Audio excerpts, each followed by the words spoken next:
Al terminar la reunión del Consejo Económico Social en Casa de Gobierno, el ministro de Trabajo, Claudio Moroni, ofreció una conferencia de prensa.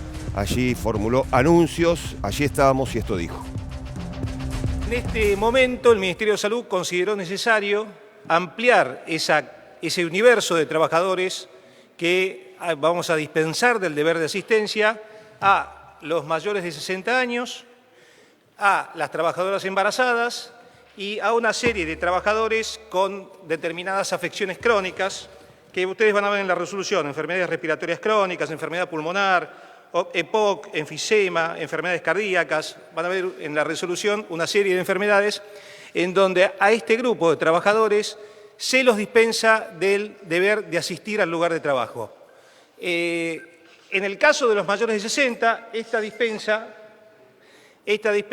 podrá ser afectada en caso de que se considere que es personal esencial. El sector salud, los mayores de 60 no tendrán esta dispensa porque todo el sector es considerado personal esencial. No así el caso de embarazadas y los afectados, que no pueden ser en ningún momento considerados personal esencial. O sea, trabajadoras embarazadas y los afectados por esas enfermedades crónicas nunca pueden ser considerados personal esencial. Lo que se está liberando a la gente es del deber asistir al lugar de trabajo, pero si están dadas las condiciones para que trabaje en su hogar, debe fijar las condiciones con su empleador para poder hacerlo. No hay afectación del derecho a la remuneración, o sea, el derecho a la remuneración hay goce íntegro, de modo tal, lo único que estamos diciendo es que si las tareas pueden ser realizadas del hogar, que efectivamente se hagan. Un tema que fue bastante motivo de consultas, que es con motivo de la suspensión de las clases, ¿qué sucedía si alguno de los padres tenía que quedarse en guarda, algunos de los padres o encargados de la custodia tenían que quedarse en guarda del menor que no asistía a clases?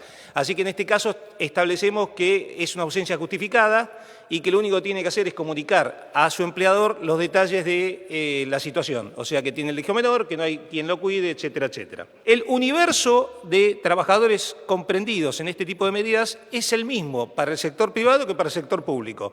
Lo que sucede es que el sector público, al ser a su vez empleador, va a tener un régimen con bastante más precisiones que lo que establecimos nosotros para el sector privado.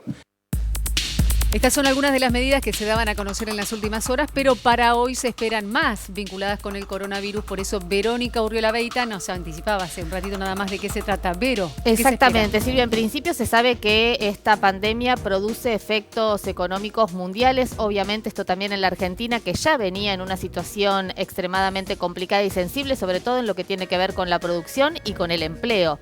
El empleo es precisamente el eje en el que está poniendo el acento el gobierno nacional, teniendo en cuenta que, bueno, las licencias para los mayores de 60 años y aquellas personas que se encuentran en una situación de salud vulnerable, bueno, van a generar también inconvenientes en el sector público porque hay que reforzar, por ejemplo, las plantas de salud, pero también sabemos que hay mucha gente que ya hoy está tomando esta licencia y lo mismo pasa en el sector privado. Hay directamente actividades que van a quedar absolutamente paralizadas y en este sentido, a contrarreloj, el gobierno está tratando de ver de qué manera se puede entonces lograr que este efecto no sea devastador, sobre todo en sectores extremadamente sensibles.